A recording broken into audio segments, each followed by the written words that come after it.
Going to officially get started. Hello, and thank you all for being here this evening. This is my second virtual listening session, and what this is a series of events my campaign as Governor of North Dakota is hosting to help all North Dakotans have a voice when it comes to our state government. Part of the reason I decided to run for governor is because I feel our current governor does not represent nor listen to us, the voices of North Dakotans.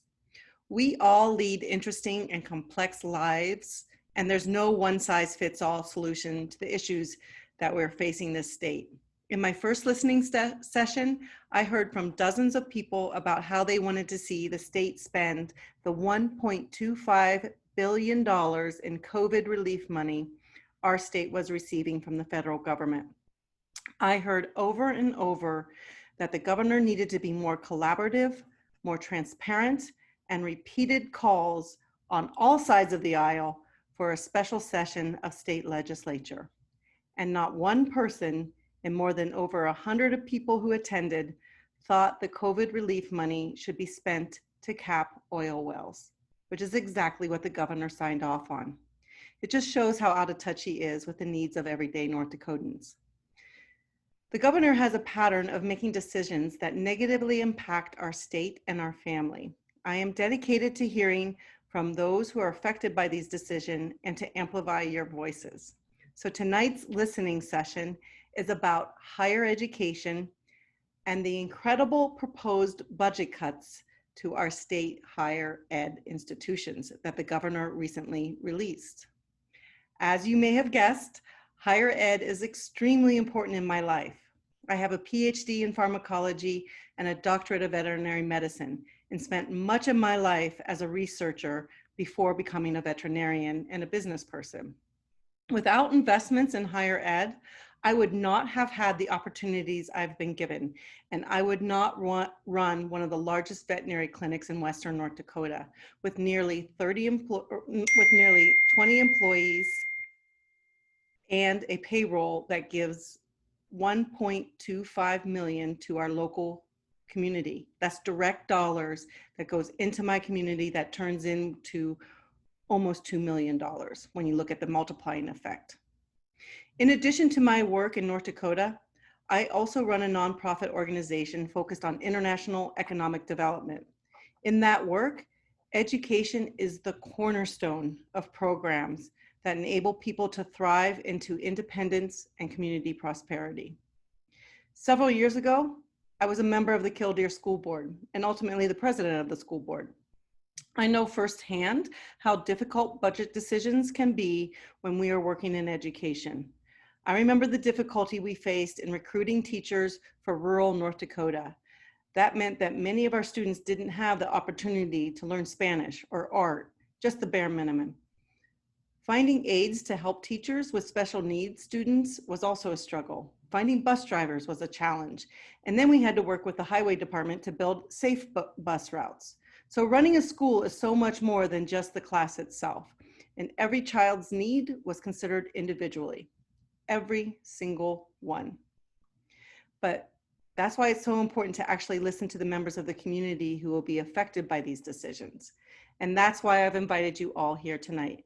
I wanted to hear your suggestions, your ideas, and concerns about higher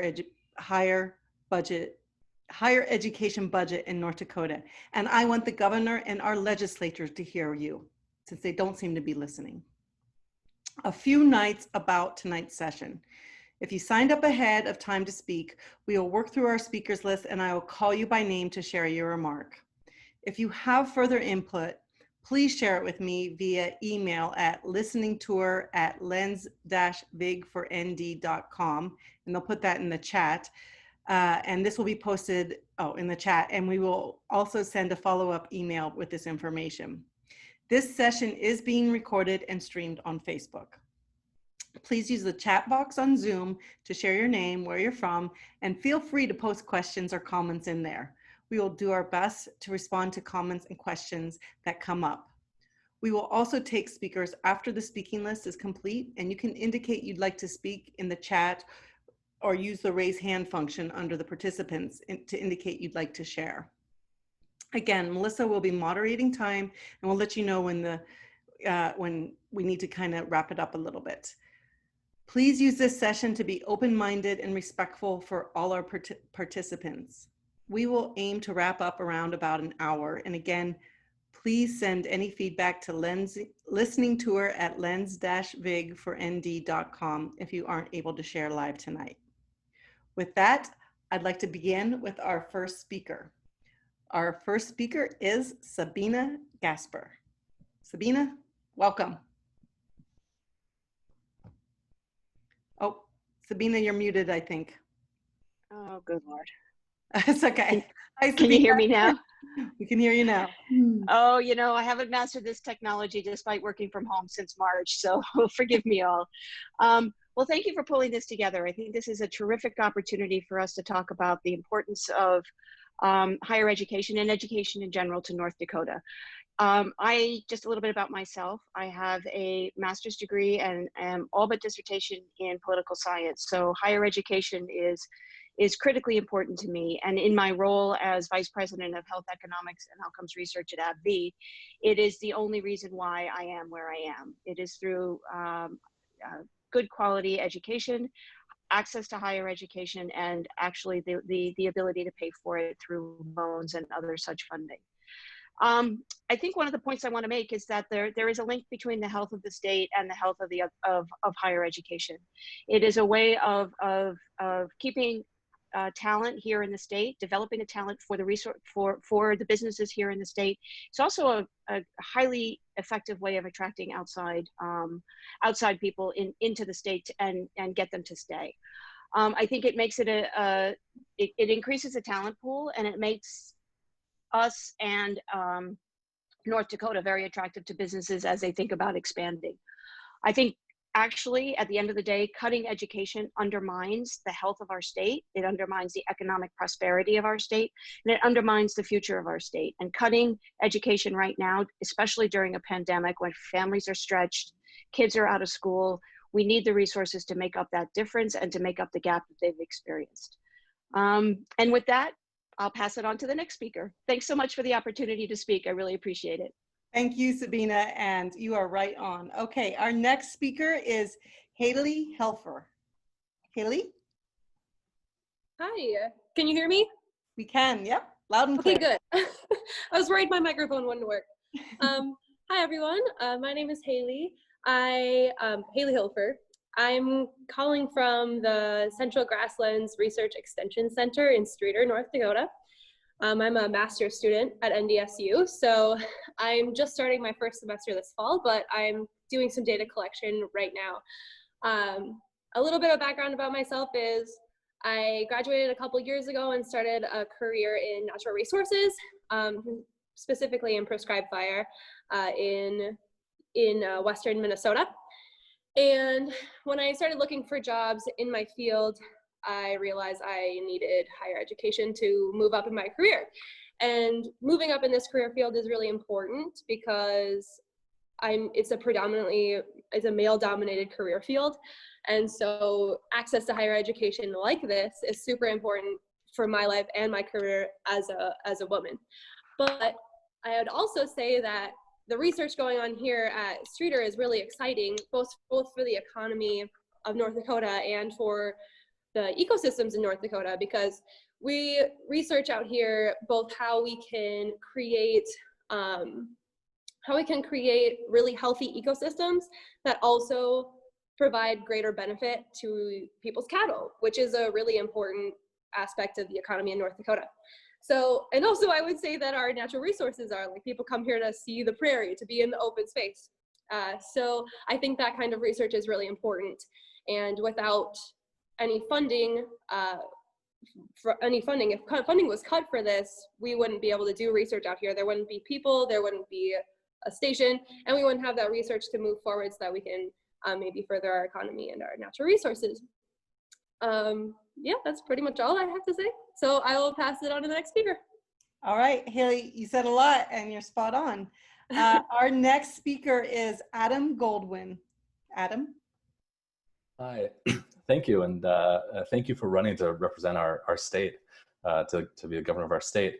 I came to North Dakota about 6 years ago. I'm a professor of English at North Dakota State University. I came from New York, sight unseen, to North Dakota. And I think one of the things that I find most inspiring about being a professor here is the work that we do as a land-grant institution, not just for our students, but the way that our work actually filters out throughout the state. So one of the main things that we do in my department is of English is teacher training. So a large number of the K through 12 teachers that are in the classrooms all over North Dakota are trained in the English department at NDSU. And so I always sort of like to think that we're not just sort of affecting what's happening with our students in the classroom when they're in the classroom, but the way that every decision that we make, who we are, how we model what it's like to be a good teacher, all of those things are benefiting, the next generation of North Dakotans. And so when I think about budget cuts for higher ed, especially at a difficult time like this, I think we as professors might be able to manage somehow, but the consequences of budget cuts are not really so much for me as a professor. Where you'll really see them is 5 or 10 years down the line when our students graduate and now they're in the second grade teacher and you're in Cannonball or Rolla or any of the small towns all over North Dakota. And so for me, that's a really important part of our value system. And for me, it's part of a personal mission to sort of bring the highest quality education to everyone. And so, I admire what you're doing, and I know you'll be a good advocate for higher education, which, as I've been trying to say, is really education at all levels for our state. So thank you. Yeah, thank you for putting in that perspective, Adam. Sometimes we don't realize how the higher ed really affects all ed. So, okay, our next speaker is Birgit Pruis. Birgit? Oh, maybe you can you hear me now? We can, yeah, there we go. Good, I'm glad I figured it out this first attempt. Got it.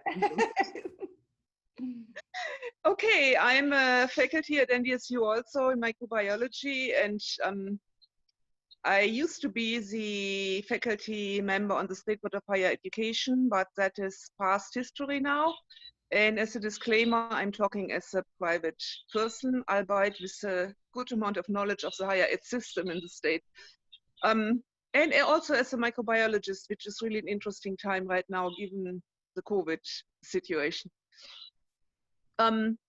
We cannot have another budget cut. We got one 3 years ago. The outcome of that was bloody, really.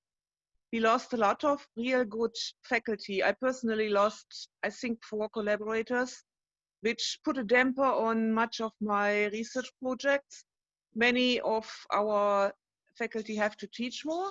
At the same time, if you are limited with research, it's harder to get grants. You have smaller number of opportunities for students to participate in research, which is an essential part of their education.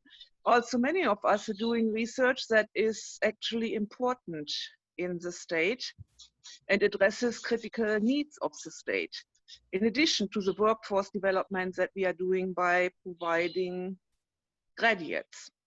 So what I'm still seeing right now is that people are coming here, they are excited, and then it takes 5, 6, 7 years, often after tenure, and they notice, yeah, well, maybe the situation here isn't that great right now, and there are greener pastures elsewhere, when other institutions are really poaching away our good faculty. So I do not think this can continue. Now, having been on the State Board of Higher Education 2 years ago, when the governor said 10%, he didn't get what he wanted then. And part of the reason was that the SBHE was really pushing against it. Okay. And I have the feeling that they're doing that again. Good. I'm not sure, I'm not part of the team anymore, but my understanding is that they provided a needs-based budget again, which is like 1.6% on top of last year, and has 3% faculty raises and employee raises. So I think we need to push for this. So, I mean, if you're a governor, I think it may actually be easier. Yeah. If not, we will priority. still have to push. Yeah, it's a priority. It's a cornerstone, like as everybody's of everything here. It's a We cornerstone. are in a downhill slide right now. There's no way around that. I mean, things are still working, kind of, but we were That's because striving. you at guys some are point. fantastic. That's why. You guys Yeah, have all stepped yeah. up. I mean, Yes. we are all doing what we can, and we are dedicated to the system. Right. That's But yeah, how long can you swim without any support? exactly. And we want to strive, not just survive. And we want to help the state and benefit the state and drive the state forward. We used to be a major engine for the economy, and I'm not sure we are that anymore, though I don't honestly know. I just suspect that's what it is. So I do appreciate your efforts. I appreciate you are listening, and good luck. So Thank you. We'll make it. We'll make it. Okay. Our next speaker is Lydia Tackett. Hi, everybody. I'm a geoscientist at North Dakota State University. I have a research lab where we do all kinds of interesting projects with fossils and sediments to understand Earth history. One of the things I've been most proud about with being at NDSU for the last 6 years has been my work with dozens of undergraduate students on research projects that we collaborate on together, collect samples together in the field, and present those results at national conferences. The students are able to present those results at conferences. And all of these things are really beneficial to getting these students into high-paying jobs after they graduate, building up their resumes, giving them experiences. And that's one of the most important things I think that we can do as faculty at these research universities. But none of those activities are free. Almost all the students that I've come into contact with at NDSU have part-time jobs. They're really responsible, hardworking students, and it's we want to be able to pay them for their time that they spend working in the lab. And I'm honored to be able to do that. Taking them into the field costs money. Sending them to conferences costs money. I've been really fortunate in the last 3 years to have received a substantial grant that allowed me to pay for these students their time, their research efforts, and to sponsor them to go to conferences. But without this grant, I wouldn't be able to do almost any of that. So I kind of view the way my lab is functioning right now as kind of an ideal state, that it'd be wonderful if we could fill our labs with students and send them to these professional development meetings, which students get good rates on. We should be able to send them to these conferences. I think we all want to do that. And when you invest in higher education, you're supporting students to get to do these kinds of things that push them into these better jobs when they graduate. Yeah. Yep. And we have our name on those, North Dakota name on those. So, and I want to get back to you after this, our next speaker, about the grant. Thank you, Lydia. Our next speaker is Meryl Pipcorn. Very good. Good evening, everyone. There we are. First of all, one of my great accomplishments as a state senator was introducing the geology magazine from the Department of Mineral Resources to geologist Lydia Tackett. So got a new reader there. And I don't know if you know this, Dr. Shelley, but there was a program, and as a veterinarian, you should be interested in this. There was a program. We have programs for, I believe it's dentists, not pharmacists, some other profession, where we assist students who go to ophthalmologists. Yeah.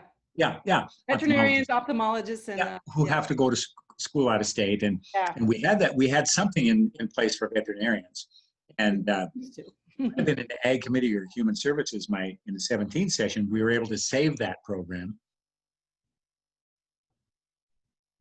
I think in 19.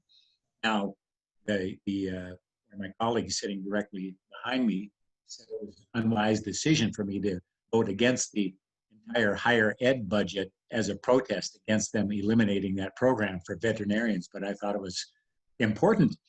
So I did join my Democratic colleague, Democrat NPL colleague, Jim Dotzenrod from Wyoming, and Republican Senator Robert Erbely from the Wishick-Lair area in voting no. So we'll see if that comes back to bite me during this election. But it just goes to show you that cuts like that are not necessary. And what I really, if I had the keys to the vault, also last session, I believe NDSU and UN request for $50 million for each school for research, $100 million altogether. They kind of teamed up on this. Well, it was cut. I believe we passed something to the tune of $25 million per.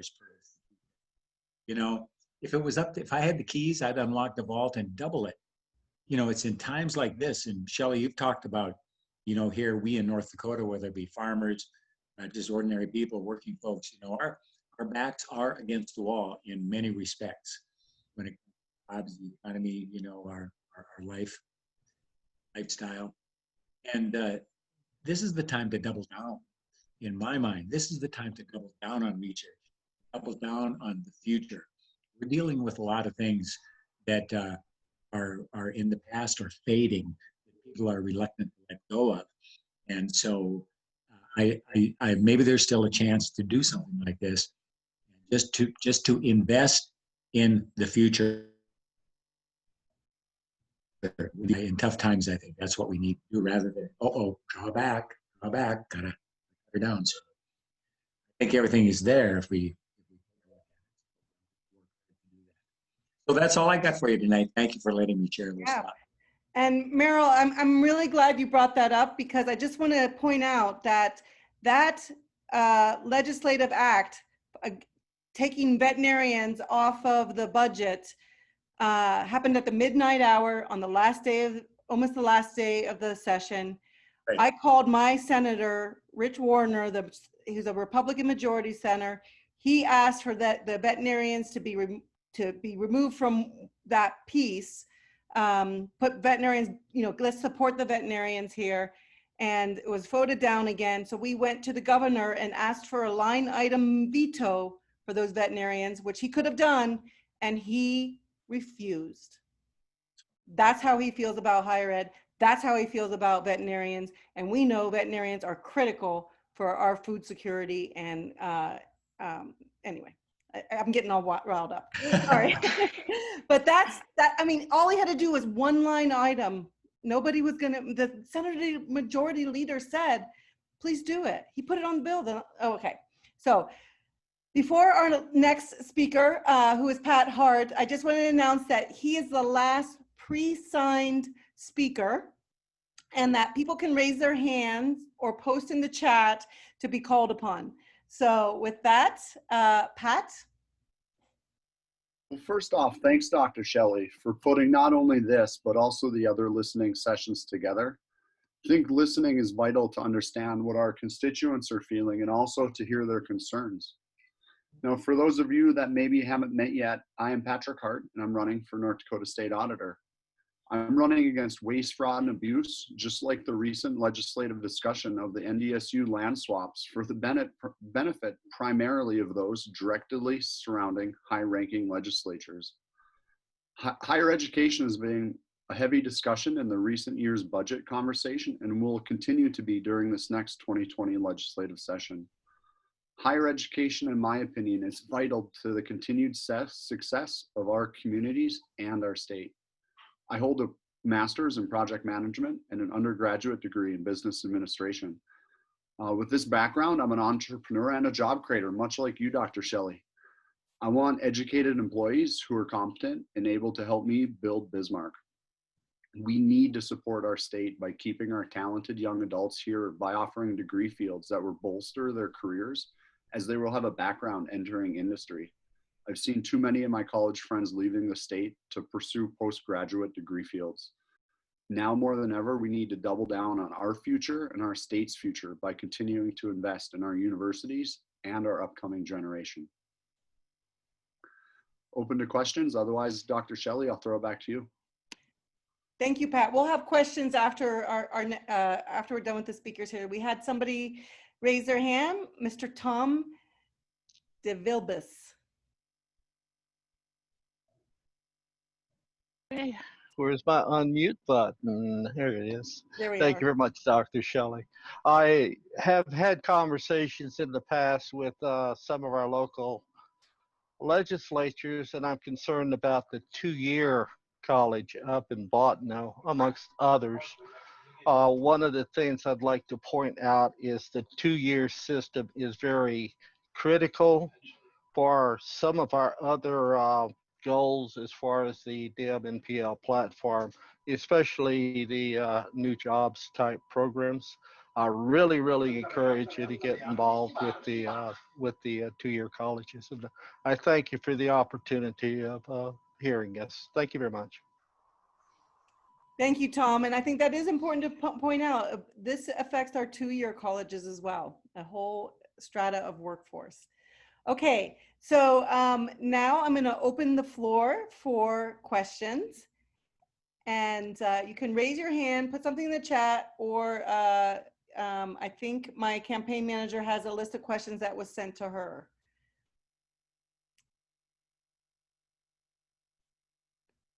And she'll type those to me. Or how did you want to do that, Melissa?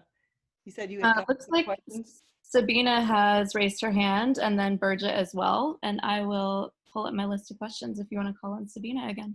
Okay, Sabina. Hi, I just wanted to follow up. I can't remember. I think it was Meryl Pepcorn and Pat who noted, Pat Hart, that noted that one of Bergham's strategies over the years seems to have been reducing education kind of by steps. And I remember him saying that at one point, really all kids need is a laptop and they can be educated online. And I think that's something we have to keep really firmly in our minds, that this is not a short-term strategy on his part. This is a longer-term strategy. And what my concern is that the COVID pandemic has kind of proved to him that, you know, kids can do remote learning.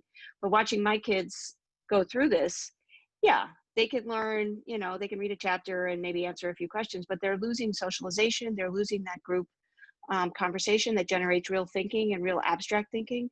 They're losing the access to mentors like teachers and coaches and other folks in the school who actually provide examples of role models and support throughout their educational career.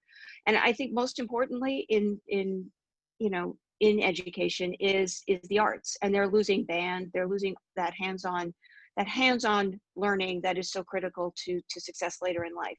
So I think as we move forward in this discussion and you move forward in your candidacy, I think we really have to keep in mind that, you know, Burgham is a tech guy and he firmly believes that all you need is a laptop and a table and you're good to go. And I think we need to make sure that that just does not happen. Right. Okay, rant over. No, it's not a rant. And this is why I wanted to have you guys speak, because you guys, the educators, this is your career, this is your job, this is what you're good at. You know that education is more than what happens on a computer screen. You know, what you guys were able to pull together, like I was saying the other day, you did that under crisis mode. That's fine. You did it because you're great. We are not going to be in a crisis forever, and we shouldn't be. And we shouldn't ask that of you. Okay, so so one of the questions, one of the questions I'd like to hear from anyone on this call about, has anyone from the Burgham administration visited with anyone in your institution about how these cuts would negatively affect the institution? I would just be interested, has Burgham reached out to you about these cuts, either before or after he proposed his incredible cuts? He hasn't, can I talk? Yes. He hasn't reached out to me and I haven't reached out to him, but 2 years ago, when Robbie Love was his policy advisor, he did visit me in my office at NDSU between Christmas and New Year. And we had an hour and a half of chatting on the state budget and how everything works. So back then there was at least an opportunity to talk to a policy advisor, if not the governor himself. And I do know who the policy advisor is now, but I don't know him as well as Robbie. Robbie was student body president at NDSU when I was faculty senate president. So I knew him from that time, and there was a connection. I think if we would really make the point to reach out, there might be a possibility to get to talk to somebody. But any other than that, I mean, I'm a microbiologist. I fought like hell to get onto the NDSU COVID committee to make a difference. And everybody tried to keep me from doing that. Whether as a faculty or as a microbiologist, or because for being unusually noisy, I don't know. But it is generally difficult to have a voice here in the state. Okay. Thank you, Birgit.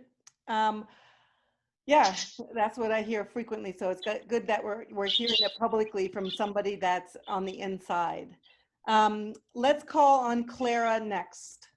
Clara, why don't you introduce yourself?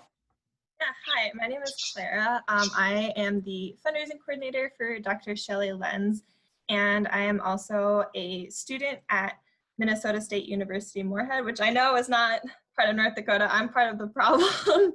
But I live in Fargo and I grew up in Bismarck, and I'm a North Dakotan through and through. This past fall, I had the incredible privilege of doing a study abroad in Norway. And so now I have friends all across Norway and the rest of Europe. And it was so interesting to me to hear and learn about other countries' approaches to education. And it really was a paradigm shift for me as I started to question some of what I thought was just the reality of getting an education, namely like the high cost of it all. I go to a relatively inexpensive school, but it is not uncommon for people to be spending $100,000 on an undergraduate degree. But in Germany, for example, they spend 200 euros as a semester fee per year, and that's it. And that just blew my mind that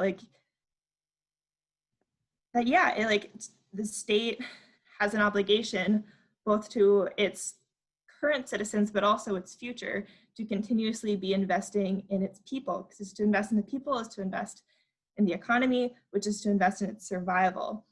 Yeah. And in this time of crisis, of COVID-19 and everything else, I just see over and over and over again, different institutions being questioned and paradigm shifts starting to happen. And so as now North Dakota higher education is coming up on another threat, I really hope everyone can take the opportunity to think about what can we do right now in the short term about how do we make sure that this 10% budget cut doesn't go through, but long term, how can we start to really evaluate and adjust our higher education system to be competitive and reflective of what really the rest of the world is doing. So thank you, Dr. Lens, for the opportunity. Yeah, no, great insight. Yeah, that comparative approach and everything. Thank you. And is Hal Haynes on the call? Hal Haynes, he had signed up, but we haven't seen to speak. Okay, just let us know if you are. So one of the questions, oh wait, I'm sorry. This is the other question is, okay. One of the questions is, what ways can you see saving money in higher ed that have not been explored yet? For all the you on the inside, is there some way to save money that has not been explored yet?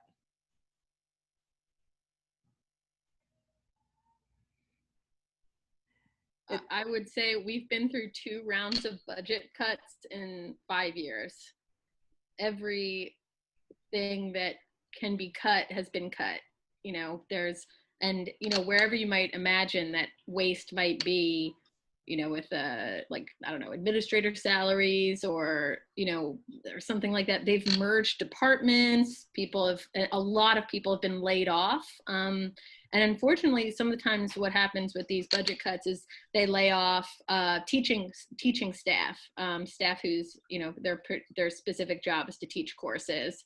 And that teaching, that usually sometimes means courses get canceled, teaching responsibilities are piled up amongst all the remaining faculty, which takes time away from, research, mentorship, all the things that we really like to do, in addition to teaching, of course. But at the moment, I know that this most recent budget cut was extremely painful because it was almost impossible to imagine where we could come up with more money for the cut. Yeah, thank you for that, Lydia. It's kind of, somebody used the analogy once of like a wrestler trying to cut weight, and they've cut all the fat they can, and now they're just gonna have to dehydrate themselves and really harm themselves to make that match. So you're quite anemic right now. Is there somebody raising their hand to that? Okay, Gina Van Horn. You have a statement to make on that? Oh, no, not on that. Just to speak whenever she's done. Yeah, go ahead.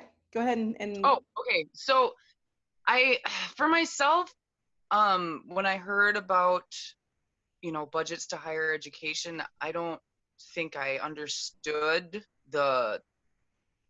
how far that reached.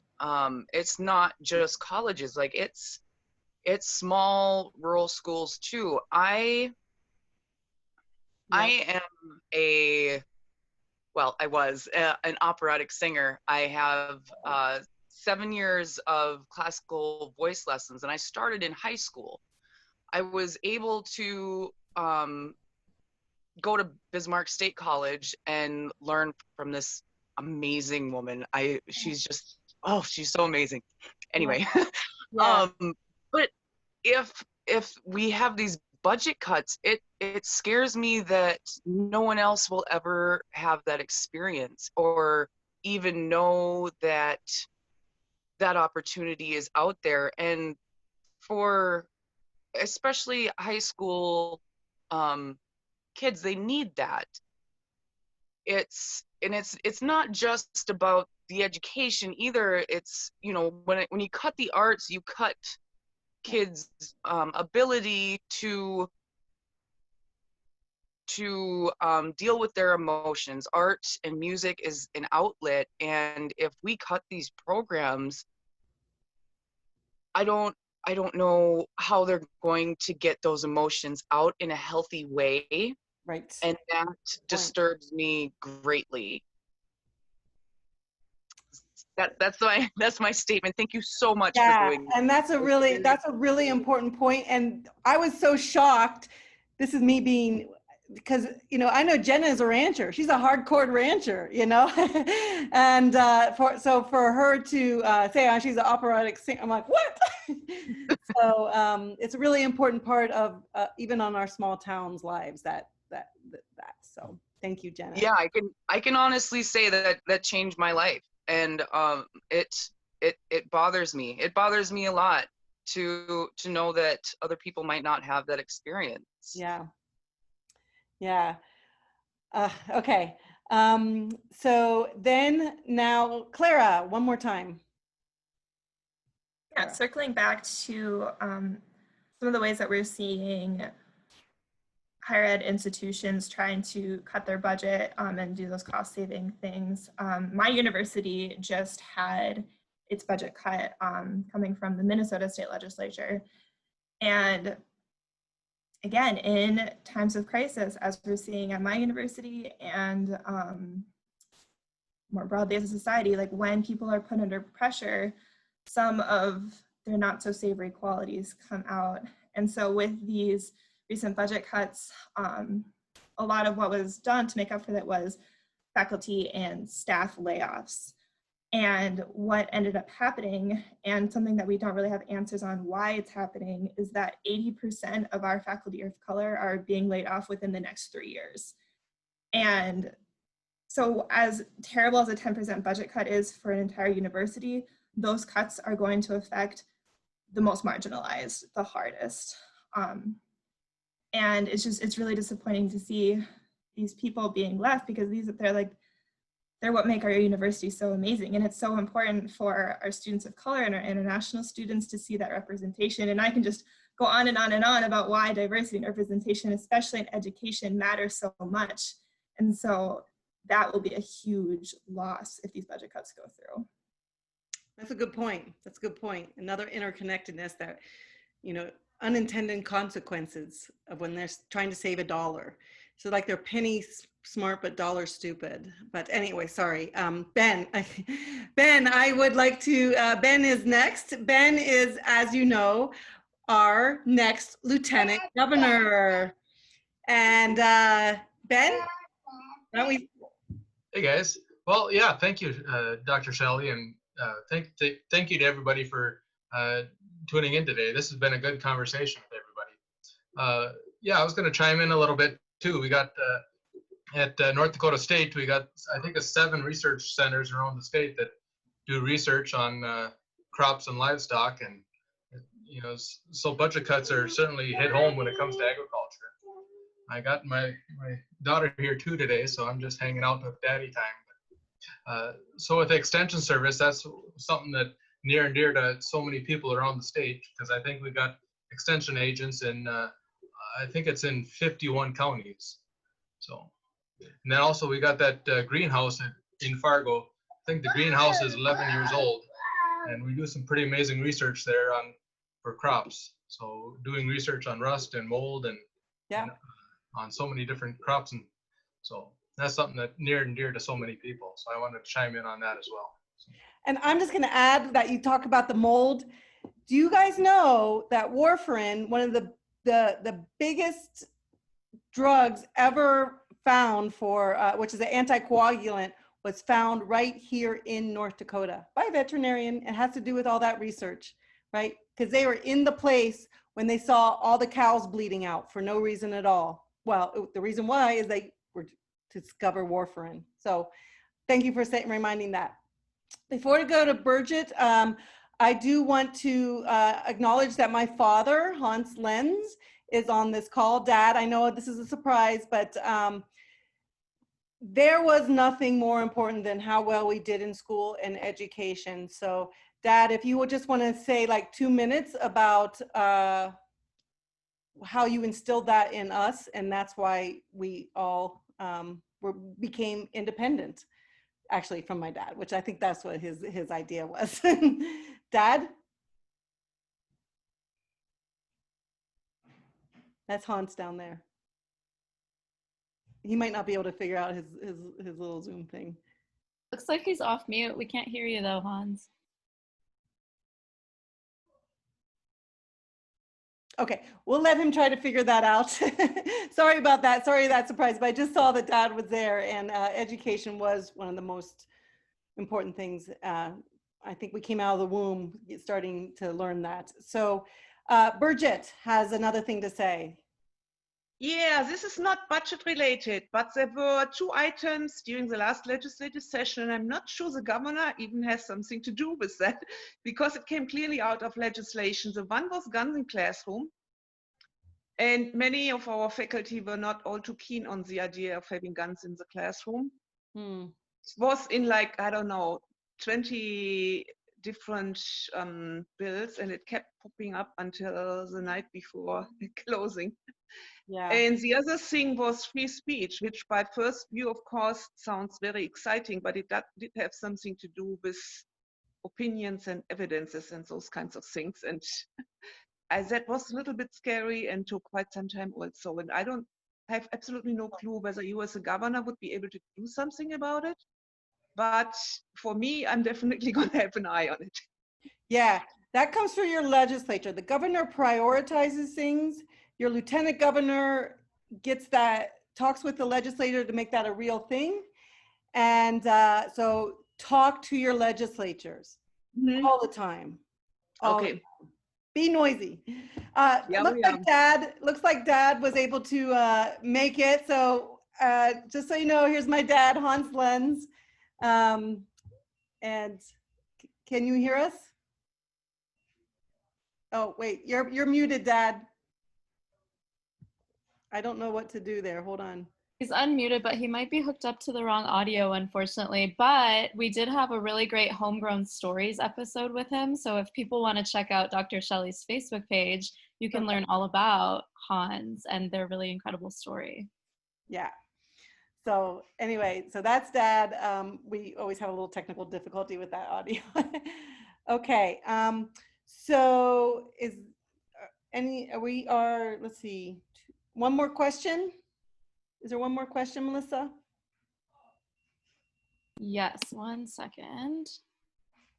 So this was more for like families and stuff, people with like college age students. So I'm gonna put it in the chat if you want to read that out loud, Dr. Shelley. Okay.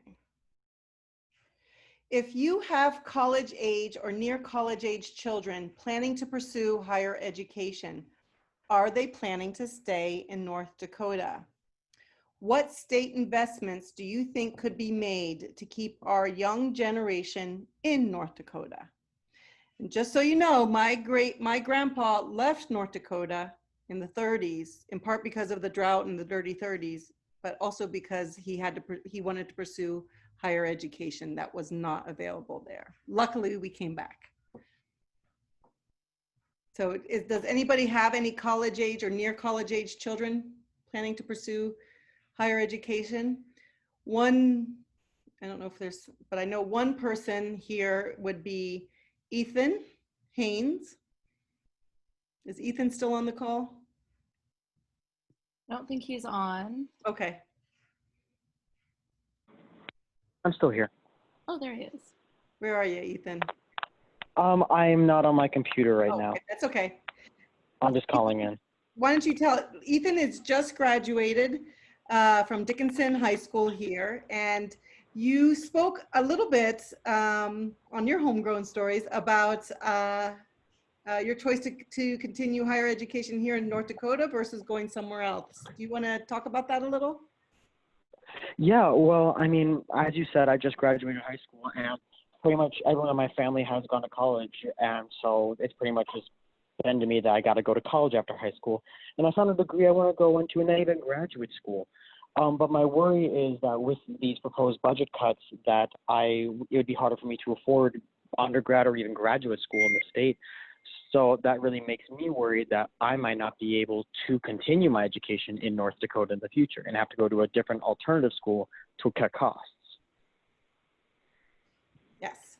So there you go. He is already thinking about that. So thank you, Ethan. Okay, everybody. Dad, you're still unable to mute. Can you try to speak, Dad? Yep, nope, you're still muted. I don't know what's going on. It's okay, Dad. Okay, so that brings us to the end of tonight's listening session. But this is a part of our larger effort to ensure that our government works for all of us. To do that, we need decisive leadership that will unite all North Dakotans and actually listen to the needs of the communities. As governor, I will be decisive, collaborative, transparent, and always listening.